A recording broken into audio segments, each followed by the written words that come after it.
Bendiciones, qué gusto es estar aquí con ustedes, disfrutando de la alabanza a nuestro Dios. Dios usa a nuestros hermanos y podemos a través de su espíritu llegar juntos delante de la presencia de nuestro Dios y estar alabando su nombre. Es una bendición estar aquí con ustedes y sean bienvenidos a Pibla Vid. Hemos disfrutado de la alabanza y ahora disfrutaremos de la palabra de nuestro Dios y nos gozaremos en la meditación de ella. Hoy quiero hablarte sobre lecciones del sufrimiento y veremos tres figuras que la palabra nos muestra acerca de Dios y del fruto del sufrimiento, de lo que Dios hace con el sufrimiento, y quiero que puedas estar atento a los pasajes que vamos a estar compartiendo, al sermón que vamos a estar llevando hasta tu hogar a través de estos dispositivos,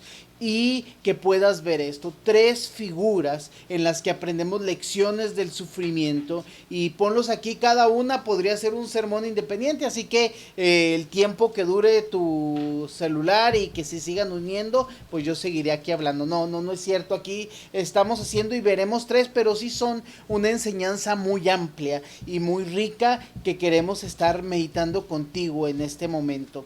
Quiero que veamos primero el sufrimiento en la disciplina. Y antes de entrar a esto, quiero orar y ponerme en las manos del Señor y ponerte a ti, y que con el Espíritu Santo Él cree el vínculo perfecto entre nosotros, Dios, su palabra, y poder estar siendo transformados por ella. Señor Jesús, gracias. Gracias te damos, Señor, por tu palabra. Gracias, Padre, Señor, por lo que haces con nosotros, Señor, porque tú como Padre, como Dios, como nuestro Señor, estás impartiendo, Señor, enseñanza a nuestras vidas a través del sufrimiento, a través de las dificultades que estamos pasando, Señor. Tú quieres enseñarnos, Señor. Gracias, Dios, porque tú, Señor, también nos estás motivando a seguir adelante contigo, Señor, y Espíritu Santo, guíanos en tu palabra, guíanos al Padre para poder estar escuchando, Señor, y que tú dentro de nosotros puedas estar constriñendo nuestro ser para que podamos seguir entendiendo, moldeando, Señor, por ti nuestra vida en agrado al Padre. Gracias, gracias, Señor Jesús, por esta bendición. En tu nombre, amén y amén. Cuando estamos viendo estas lecciones del sufrimiento, quiero que primero veamos el sufrimiento en la disciplina. El sufrimiento en la disciplina es algo muy importante porque en nuestros tiempos tenemos un conflicto con la disciplina. La disciplina ha sido un conflicto en los últimos, en el último siglo, podríamos decir ya más, porque las teorías educativas nos han llevado a reformular la educación y la disciplina, al grado de que la hemos sacado de nuestras aulas, la hemos sacado de nuestros hogares, la hemos sacado de nuestra sociedad, y ahora la vida se rige en base a motivaciones, y una motivación que tienes que, en vez de dar disciplina, tienes que estar motivando, estimulando para que la persona lo haga, o que simplemente pues salga de él a hacer lo correcto. Pero cuando estamos viendo esto, tenemos que entender lo que dice que es la disciplina: conjunto de reglas de comportamiento para mantener el orden y la subordinación entre los miembros de un cuerpo o una colectividad, en una profesión o una determinada colectividad.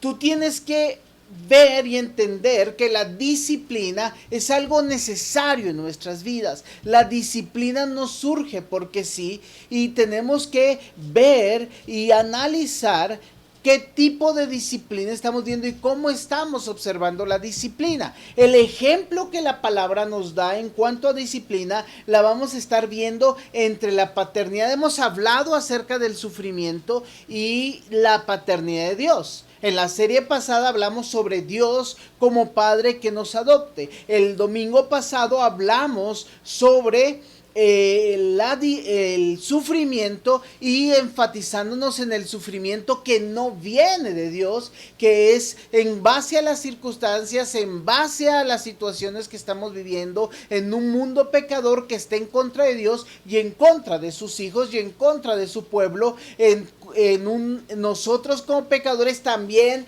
que podemos entrar en el sufrimiento y que no viene de Dios, pero hay sufrimiento que viene de Dios y que Dios tiene esto, y tenemos que identificar la diferencia entre este sufrimiento y la diferencia entre lo que Dios quiere hacer como Padre. Y esto es importante porque, número uno, el sufrimiento en la disciplina nos identifica como hijos. La disciplina nos identifica como hijos. La palabra dice en Deuteronomio 8:5: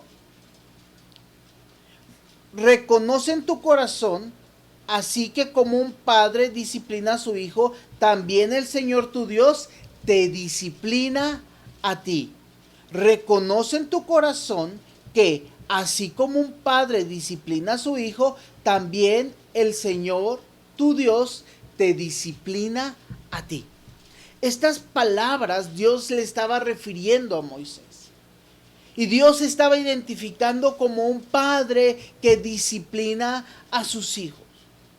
Como un padre que corrige a aquellos que toma por hijos. Hebreos 2:7-8 dice: Dios los está tratando como a hijos. ¿Qué hijo hay a quien su padre no disciplina? Si a ustedes se les deja sin disciplina, que todos reciben, entonces son bastardos y no son hijos ilegítimos. Este pasaje es sumamente fuerte, porque hablando de la disciplina, dice que esta nos identifica como hijos. Porque ¿qué hijo hay que su padre no disciplina?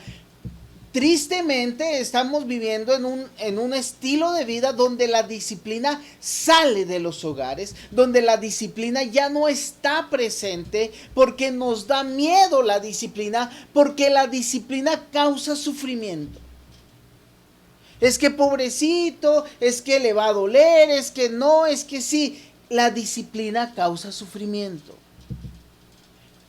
Ya sea disciplina con vara, ya sea cualquier privilegio que tú quites, ya sea que tú digas que lo tienen que hacer, eso causa incomodidad. Porque hay que formar hábitos y hay que formar en nuestra vida cosas que el Señor quiere inculcar en nuestra vida. Y la disciplina es parte de esto, porque Dios nos toma como hijos. Si se les deja sin disciplina, la que todos reciben, todos están expuestos a esta disciplina, no son bastardos, sino hijos ilegítimos. Este pasaje y estas palabras me suenan muy fuerte. Y yo no sé a ti, porque la palabra bastardo, hijos ilegítimos, es alguien que no es de la familia, alguien que no tiene derechos de paternidad, alguien que no está incluido en las bendiciones de la familia. Eso es un hijo ilegítimo. Pero cuando Dios nos toma como hijos, nos centra en la disciplina. Tú y yo, y tú sobre todo que me estás viendo, amas a tus hijos. Y la disciplina es necesaria. Pero Dios nos ama como hijos y la disciplina es como necesaria. Y tenemos que aceptar esto porque somos hijos. Mucha gente dice, es que yo no quiero nada con Dios porque ese Dios es muy malvado y me quiere maltratar y me quiere humillar y quiere y quiere y quiere y quiere. Está bien, no hay problema. No eres hijo. Está bien. Es como el hijo rebelde que se va de casa y dice, yo no quiero vivir bajo los parámetros de las reglas de mi hogar. Está bien, no hay problema.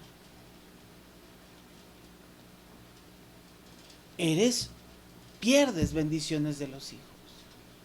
no estamos hablando de un Dios que desecha, sino es un Dios que permite. Lo vemos en la parábola del hijo pródigo. Aquí están tus pertenencias, ve y vive. Es que yo quiero vivir mi vida. Está bien, tú puedes tomar la decisión de vivir tu vida. Tú puedes tomar la decisión de ir y disfrutar de lo que este mundo te ofrece. Dios nunca dice que no lo puedes hacer. Dios nunca dice que no puedes vivir tu vana manera de vivir. Y este himno que cantábamos dice, años en mi vida en vanidad vivió. Muchas personas quieren vivir lejos de Dios para experimentar. No necesitas experimentar, eres hijo. Y Dios te va a disciplinar. Y te va a corregir. Y te va a llamar la atención porque eres hijo de Dios. Lo has aceptado como padre. En el momento que entregaste tu vida a Cristo Jesús, te sometes a la disciplina de Dios. Yo digo, aleluya. Gloria a Dios. Porque ahora como hijo tengo un padre que me ama y me corrige. No es fácil ser corregido.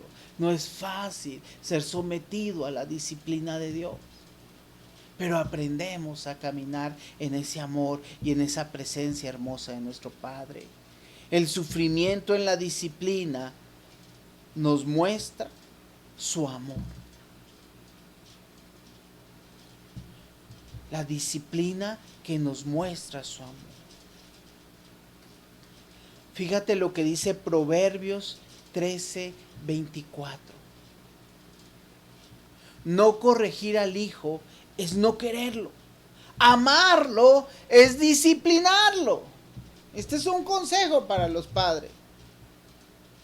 No corregir al hijo es no quererlo. Amarlo es disciplinarlo. Claramente lo dice. Es que los tiempos han cambiado.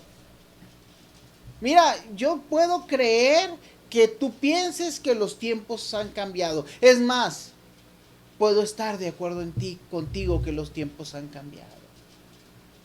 Pero ojo, si tú eres creyente en Dios, si tú has creído que Dios es Dios, que Cristo ha muerto por ti en la cruz, para redimirte de tus pecados, como propiciación para acercarte de hoy, que hoy te reconcilia con el Padre y que eres adoptado por Dios y que eres reconocido como hijo por medio de Cristo Jesús y que el Espíritu Santo dice esto a tu corazón, que ahora eres hijo de Dios, entonces crees que la Biblia es verdad.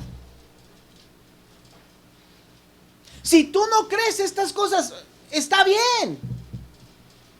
No está bien en que sea lo correcto, pero es tu decisión. Habrá consecuencias de esto.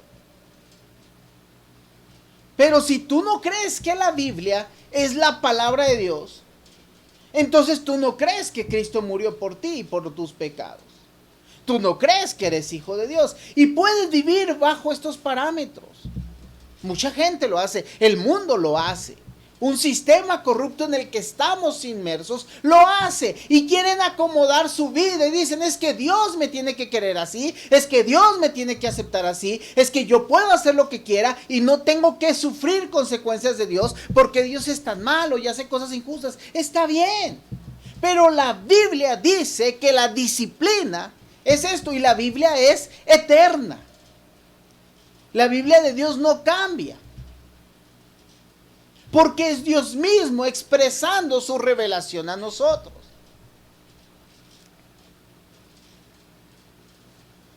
Si tú crees en esto, en la Biblia, entonces tienes que aceptar la enseñanza que viene en la Biblia. Esto es sencillo y esto lo hacemos continuamente. En muchas cosas, si tú lo crees, lo usas. Siempre bromeamos con los dispositivos iPhone y dicen, el hermano me dice muchas veces que los iPhones no sirven y no son tan buenos. Está bien, tú usas un Pixel. Está bien, excelente. Pero yo uso esto y creo en el sistema operativo. Y lo creo y lo uso. Si no lo creo, lo dejo de usar. Así es de sencillo. Y no es una crítica, cada quien usa lo que cree que es mejor para su vida. Y esto está bien porque es una regla que Dios nos permitió decidir. Pero, vuelvo a repetirte, si tú crees en Dios y que Cristo es enviado para redimirte y su espíritu obra en esta relación nueva que has tenido con Él, crees en la Biblia. Entonces debemos dejarnos guiar por ella y la Biblia dice claramente, no corregir al hijo es no quererlo, amarlo es disciplinarlo. Tenemos que vivir en disciplina, tenemos que atrevernos a disciplinar. Pero no solamente te tienes que atrever a disciplinar a tus hijos, que es un concepto que siempre digo y siempre manejo. Y yo sé que los hijos voltearán a ver a sus padres y le dirán, sí papá, seguro. Así como que no le hagas caso al pastor, no, está exagerando. Ay no, es que el pastor siempre los más aconseja y quiere tener hijos atados. Y como él no tiene hijos, pues no sabe. Pero sé lo que la Biblia dice. No te estoy hablando de mí, no te estoy hablando de mi experiencia, te estoy hablando de lo que la Biblia dice. Y la Biblia dice que amar es disciplinar. Entonces nosotros tenemos que aceptar a través de la disciplina el amor de Dios. Y ojo, a diferencia de nuestros hijos, tenemos que decirle a Dios, Señor, estoy dispuesto a ser disciplinado. Estoy dispuesto a aceptar por donde tú me quieres conducir. Y aún si hago lo correcto, lo incorrecto, muéstramelo para poder seguir agradándote. Ahora tenemos una ventaja mayor. El Espíritu Santo nos mueve a esta obediencia. Pero yo tengo que someterme a su autoridad, a su poder, a su control, a su dominio sobre mí. Consejo que siempre le digo, sobre todo a los adolescentes, se los repito una y otra vez. Ya estás en edad de poder decirle a tus padres, acepto tu disciplina. Cuando crecen, los hijos comienza a haber dudas, dice, es que es más difícil disciplinar, ya son jóvenes, ya deciden por sí mismos. Hey, tienes que seguir disciplinando, pero tú, joven, tienes que aceptar la disciplina con tus padres, porque la conciencia, la capacidad de elegir, nos lleva a la capacidad de elegir lo que es mejor para nosotros. Y yo puedo elegir someterme a la disciplina. Eso es lo que hacemos cuando trabajamos. Me someto a la disciplina del trabajo. Me someto a lo que me están pidiendo. ¿Por qué? Porque eso hay un perfil de trabajo y hay un perfil de puesto y hay un perfil por donde te debes conducir. Nosotros ahora tenemos un perfil de hijos. Y en ese perfil de hijo tenemos que aprender a someternos a este Dios amoroso. Porque Él quiere cosas buenas para nosotros y no cosas malas. Él no nos va a disciplinar incorrectamente. Fíjate lo que dice el siguiente punto. La disciplina nos hace bien. La disciplina no es mala. Y ojo, esto es un consejo que les doy a los padres, porque hay veces me dicen, es que cuando le doy a mi hijo, pues no llora. Le digo, pues es que pues no tiene que llorar. Es que le doy más fuerte y no llora. Le digo, pues es que no se trata quién gana, porque por eso no lo disciplinamos, porque no llora. No, la disciplina lo que marca es hay un error. Tampoco le diga, ay, toma. Porque el niño va a decir, esto es una burla. Pero tienes que entender que la disciplina causa incomodidad.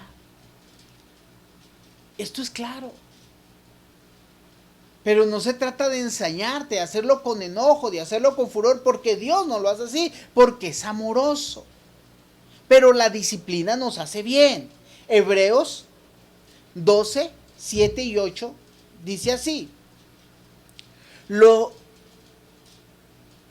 lo que soportan es para su disciplina, es el sufrimiento. Pues Dios los está tratando como a hijos. Pero Dios hace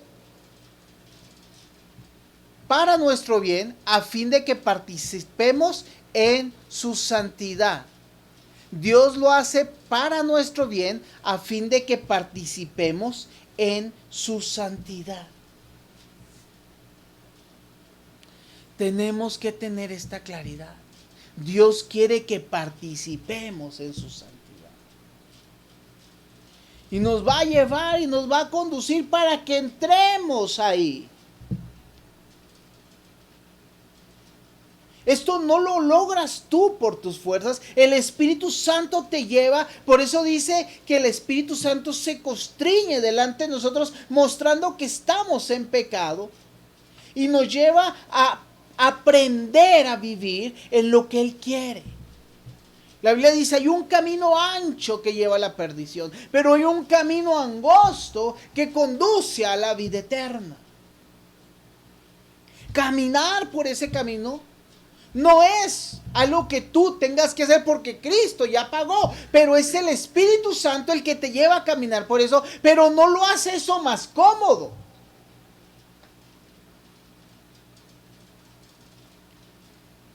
Cuando yo manejo, y eso es siempre cuando voy con mi esposa, ella siempre dice, es que está muy angosto el camino.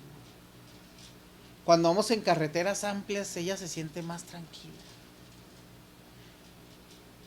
Alguna vez en la Ciudad de México, en los segundos pisos que han puesto, me subí a un segundo piso, pero el camino para subir al segundo piso era muy angosto. Particularmente tengo un miedo a los puentes.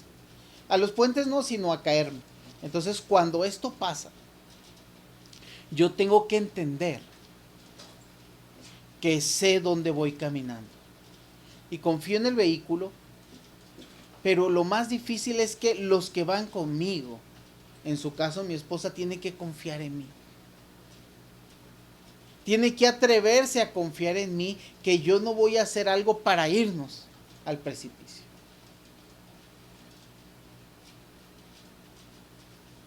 Tú y yo tenemos que entender que este camino angosto que el Espíritu Santo nos está llevando es mejor para nosotros y Él no nos va a dejar caer. Vamos a sufrir para adaptarnos. Vamos a sufrir para aprender a vivir la nueva vida. Esto es un hábito. Nos cuestan los hábitos. Nos cuesta hacer ejercicio porque nos cansamos. Si el ejercicio no cansara y no termináramos agotados y no termináramos todos adoloridos por una semana, todos haríamos ejercicio.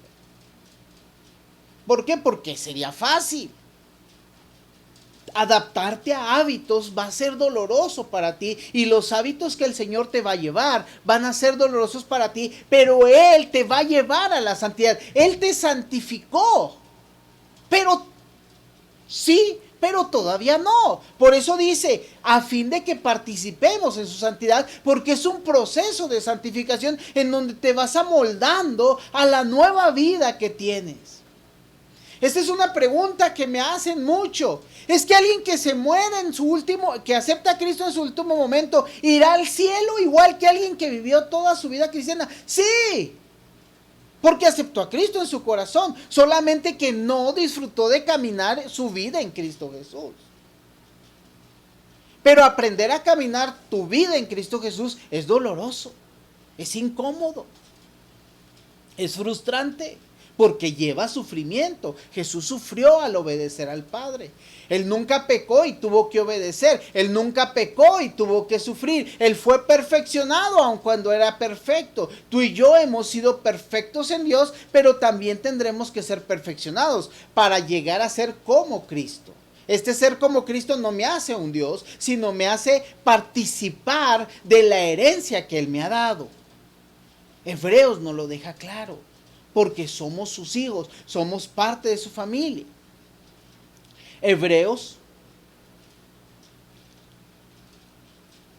12:11 dice, ciertamente en una disciplina en su momento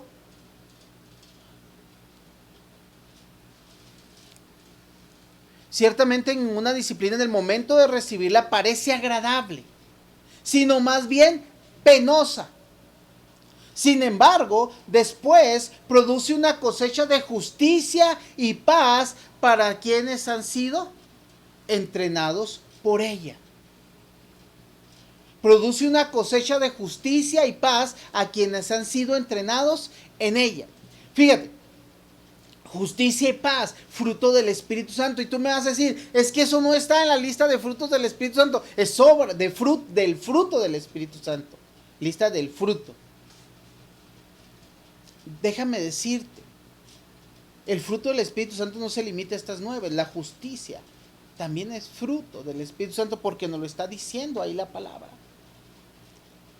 Esta experiencia en Dios parece no ser agradable en un momento porque tienes que primero darte cuenta que no lo estás haciendo. Pero segundo, decir, Señor, me someto a ti para poder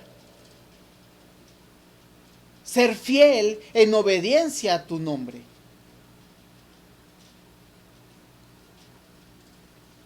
Ninguna disciplina, ninguna, en el momento de recibirla parece agradable.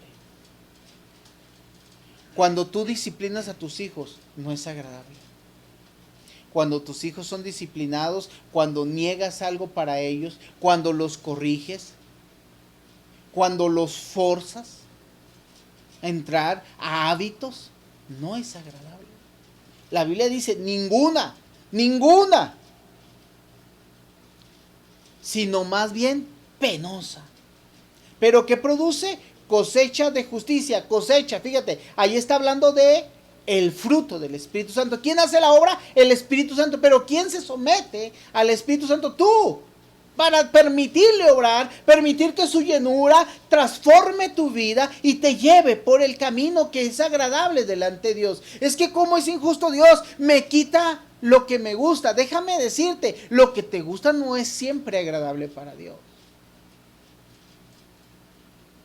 Si no pudiera decir siempre, no es agradable para Dios. Pero hemos sido entrenados. Esa palabra me gusta, entrenados. Uno de los jugadores que más me ha impresionado de básquetbol, que me llama mucho la atención, fue Shaquille O'Neal. No sé si lo identifiques. Una vez ves sus zapatos y eran como de este tamaño. Cabía casi yo entero ahí. Y este hombre era tremendo poste de básquetbol. Entonces entraban los jugadores y todas las agarraba. Y tenían un truco para él. En vez de que entrara también a la canasta y con facilidad encestara, le hacían foul. Y se turnaban en el equipo para hacer fouls a Shaquille O'Neal. Porque iba a la línea de tiro libre y tiraba y siempre fallaba.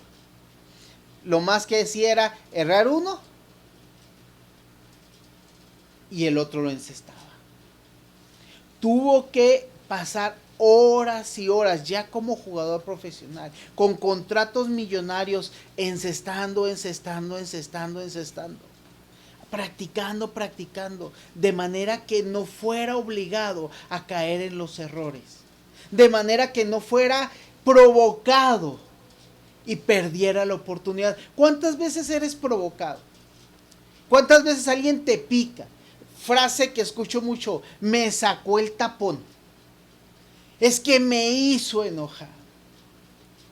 Lo veíamos en esa semana, esos hermanos que te pitan a manera de que te enojes y te exaltes y grites. ¿Cuánta gente en donde tú vas, a tu alrededor, hace cosas que te irritan?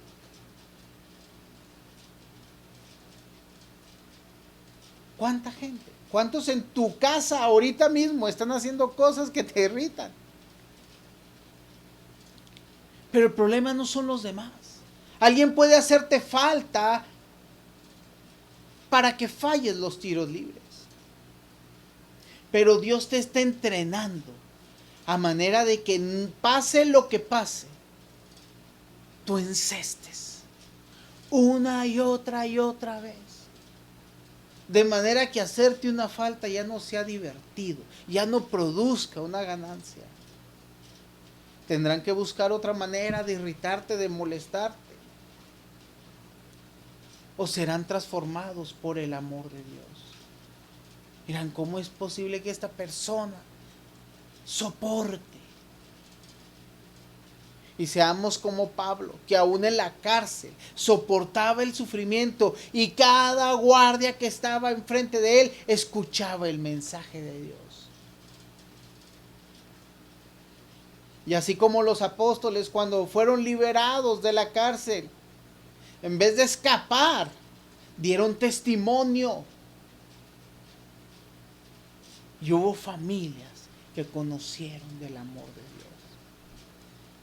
La disciplina nos hace bien. No solamente seremos mejores, llenos de paz, de justicia, de amor, de gozo, de dominio propio, de mansedumbre, de ser amorosos.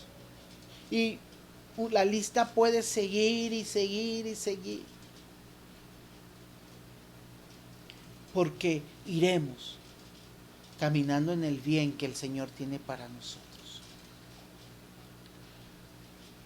Número 2, el sufrimiento en el crisol.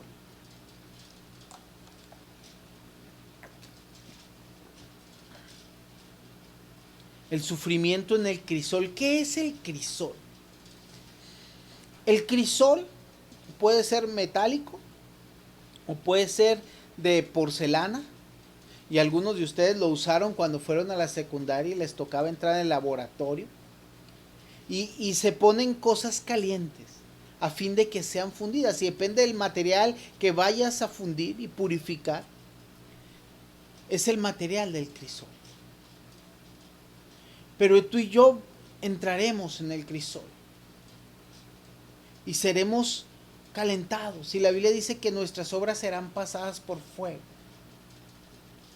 Pero tenemos que entender que el uso del crisol primeramente es purificante. El crisol se usa para purificar. El crisol se usa para purificar porque el crisol nos purifica. Primero de Pedro 1, del 6 al 7 dice, esto es para ustedes motivo de gran alegría, a pesar de que hasta ahora han tenido que sufrir diversas pruebas por un tiempo. El oro, aunque perecedero, se acrisola al fuego. El oro, aunque perecedero, se acrisola al fuego. Nosotros tenemos que tener alegría. Fíjate, la alegría viene juntada al sufrimiento. Porque el gozo y la alegría que tenemos nosotros no es solamente las risas pasajeras. No solamente es escuchar un chiste y decir, ¡ay, qué divertido! Porque esas risas no siempre edifican nuestra vida. Pero el gozo del Señor, la alegría que viene de Dios, viene unida a sufrimiento. ¿Por qué? Porque el oro, dice, aunque es pasajero, usted va a decir, el oro permanece. El oro es de las cosas que pierden poco valor. Pero el oro no será perdurable en la eternidad. Y eso es lo que Pedro está diciendo. Pero el oro es perecedero, se acrisola al fuego. ¿Qué hacen? Los orfebres meten el oro y cuando se derrite, salen al exterior, flotan impurezas. Y estas impurezas son quitadas para que tenga el oro más fineza. El oro es muy maleable. El oro es moldeable. A fin de que para que no sea tan maleable, lo que hacen es agregar otros metales a fin de que sea más rígido. Y tú puedes ver en un anillo una medalleta que dice 10 quilates, 12 quilates. El máximo son 24 quilates, es oro puro. Pero ese oro puro no se usa. ¿Por qué? Porque dicen, se moldea muy fácilmente y no puede resistir estar en la mano. Pero Dios quiere que tú seas tan perfecto en Él, que seas totalmente moldeable en sus manos cuando Él lo requiera. Porque esto te da más pureza. Pero ¿cómo sacará Dios lo malo de ti? A través del fuego, a través del sufrimiento. Y tenemos que decir, Señor, gracias porque a través de esta prueba salió algo mejor de mí. Cada prueba tiene que sacar algo mejor de ti. Y yo tengo que sacarlo. Hay veces cuando paso por problemas, lo que hago es, si no reaccioné mal en el momento, lo platico después. A fin de decir, ¿sabes qué? Me pasó esto y me sentí así y quise hacer esto y esto y esto. Y gracias a Dios por pastores, consejeros que me dicen, seguimos orando por ti, Ana. Si reaccionan mal, me dice mi esposa, creo que actuaste incorrectamente. Y ella me ayuda a sacar lo incorrecto de mí. Pero el Espíritu Santo sigue mostrándote cuando tú estás haciendo cosas erróneas en tu vida. Y Él siempre es constante y te sometes al fuego del sufrimiento. No buscas el sufrimiento. Pero cada vez que pasa algo en tu vida que te va a llevar a esto, ¿qué haces? Señor, ¿qué puedo aprender de ti? ¿Cómo voy a ser purificado por el crisol y por el fuego? El crisol afianza la fe. El crisol afianza la fe. Fíjate, 1 Pedro, ahí en el versículo 7 dice, así también la fe de ustedes vale mucho más que el oro. Al ser acrisolada por las pruebas, demostrará que es digna de aprobación, gloria y honor cuando Jesucristo se revele. Así también la fe de ustedes vale más que el oro. Al ser acrisolada por las pruebas, demostrará que es digna de aprobación, gloria y honor cuando Cristo se revele. Nuestra fe tiene que pasar por el fuego para ser acrisolada, demostrando que es digna de aprobación. Mira, tú ya has sido aprobado por Cristo, porque Él ya pagó por ti. Pero quiere que tu fe sea fortalecida, que tú digas, yo dependo de ti, pase lo que pase. Cuando eres un pequeño bebé, no todo es fácil, no puedes soportar las pruebas. Eso lo vas aprendiendo poco a poco. Y eso es lo mismo en la fe. Pero al pasar por el fuego, Jesucristo se va a revelar. Esto habla escatológicamente, en los últimos tiempos. Cuando Cristo venga dirá, buen siervo fiel, sobre poco has sido fiel, sobre mucho te pondré. ¿Haces las cosas por fe en Dios? ¿Aceptas el sufrimiento, las dificultades como una meta para lograr lo mejor para Dios, para usar tus dones en Dios? Usar tus dones en Dios no es algo sencillo, no es algo fácil, implica sacrificio, implica constancia. Implica ser acrisolado porque vas a batallar. Servir a Dios no es fácil. Servir a Dios implica entrar en el crisol y entender que el sufrimiento es parte de esto. Pero cuando el Señor venga, podrá decir, buen siervo fiel, sobre poco has sido fiel, sobre mucho te pondré. Eso es tu fe. Te ayuda en la permanencia. Viene del Espíritu Santo. Deja que Él obre en tu vida. 3. Sufrimiento en la poda. El sufrimiento viene en la poda. ¿Qué es podar? Es algo que hacen los jardineros, es algo lo que hace la gente, se dedica a hacer poda de árboles, y esto lo vemos en ciertas épocas del año, que van y cortan ramas a fin de que haya un mayor fruto, haya mayor hojas, y tiene que ser aún de cierta forma para que provoque un crecimiento.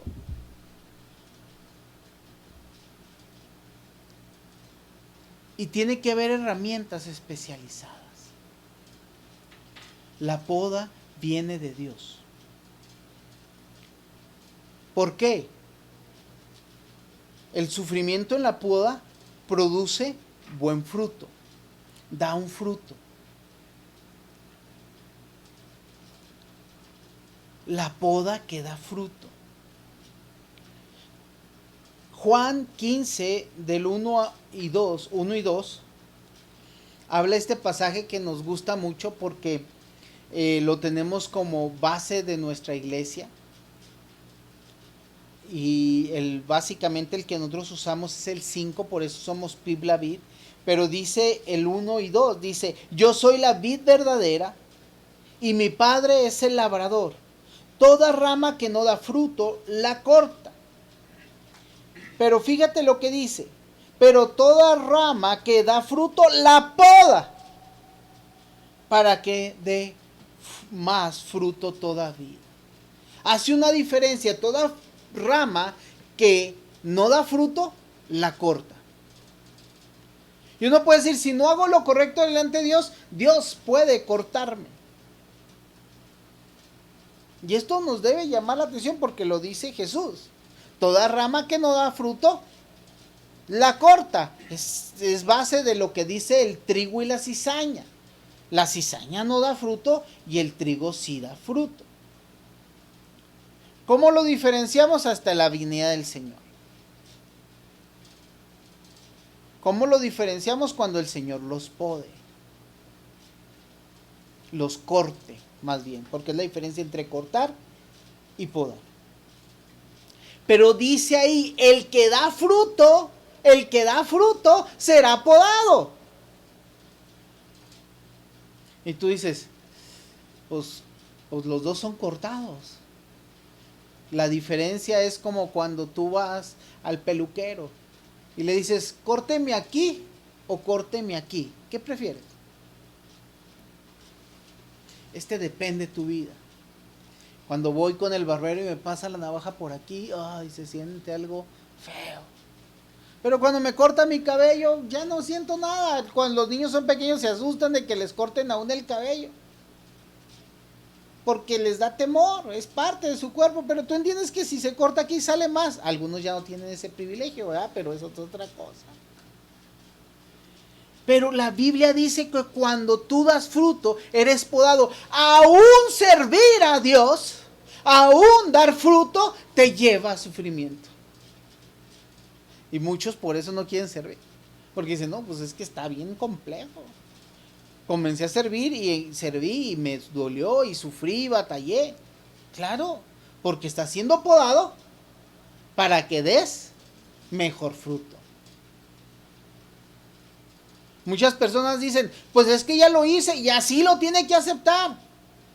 Ay, es que qué feos, porque exigen más. Porque cada vez tiene que ser mejor para Dios. Cada vez tienes que ser mejor para Dios. Esta es mi oración siempre: quiero ser mejor para Dios. Y eso implica ser podado.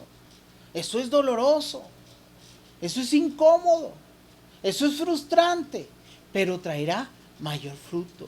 La poda es algo que es una bendición para Dios. Gracias a Dios. Creemos que son ramas. Somos ramas. Creemos y confiamos en Cristo Jesús, que estamos unidos a Él. No por nuestras fuerzas, sino porque somos parte de Él. Y eso hace que su espíritu dé fruto en nosotros. Porque Él nos capacita con dones, pero Él también nos da el fruto de su Espíritu. Sus dones con los cuales tú sirves son de Él. Y el fruto en tu carácter es de Él. ¿Qué haces tú? Te sometes. Y cuando lo haces bien, te sometes para que el Señor dé más fruto. Y déjame decirte, someterte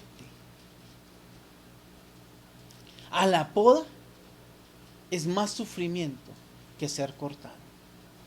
Porque una rama que es cortada no vuelve más. Pero una rama que es podada dará fruto. Pero será podada una y otra vez en todo lo que dure su vida junto a la vida. Y esa es la bendición que tenemos. El sufrimiento en la poda da permanencia. Dice Juan 15:4, permanezcan en mí y yo permaneceré en ustedes. Así como ninguna rama puede dar fruto por sí misma, sino que tiene que permanecer en la vid, así tampoco ustedes pueden dar fruto si no permanecen en mí. Permanezcan en mí y yo permaneceré en ustedes. Esta es una interacción llena de amor y santidad, comunión con Dios. Nos llama a permanecer. A permanecer.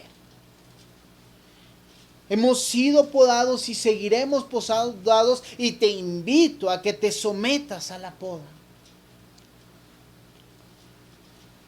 Pero tienes que permanecer.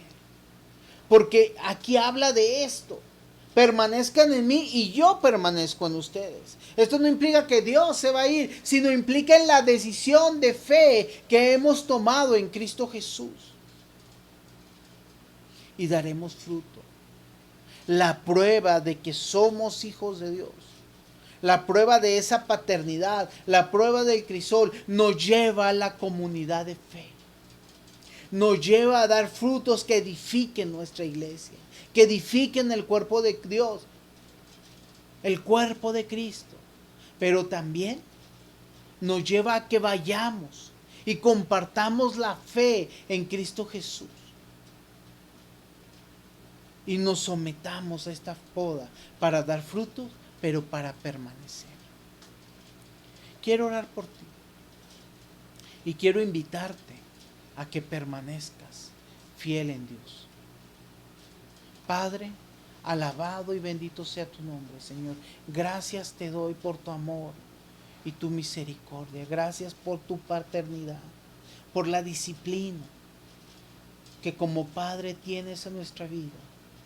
Gracias, Señor, porque a través del fuego somos acrisolados y sale la impureza de nuestro ser y tu Espíritu Santo se desarrolla para dar fruto. Y Señor, cuando damos fruto somos podados y entramos en sufrimiento. Y este sufrimiento, Señor, solamente nos trae mayor fruto. Somos moldeados por tu Espíritu, pero damos fruto. Fruto de nuevas personas que vengan al conocimiento de Cristo Jesús. Fruto en una vida consagrada a ti. Una vida llena de actitudes cristianas que nos edifiquen mutuamente y que muestren al mundo la gloria de quién eres tú. Señor, ayúdanos a permanecer en medio del sufrimiento sabiendo que tendremos gran recompensa contigo. Y que tú puedas decir y podamos ser recibidos. Y que digas de nosotros, buen siervo fiel, sobre poco has sido fiel, sobre mucho te pondré. Gracias, bendito Dios, por estas lecciones de sufrimiento, por estos ejemplos, estas figuras que nos enseñan que el sufrimiento trae mayor bendición y nunca es condenación ni enojo tuyo sin sentido, sino nos llevan como hijos ya tuyos, separados de tu ira, por el sacrificio de Cristo Jesús, a que el sufrimiento es para edificación y nunca para condenación. En tu nombre, Cristo Jesús. Amén y amén. Bendiciones.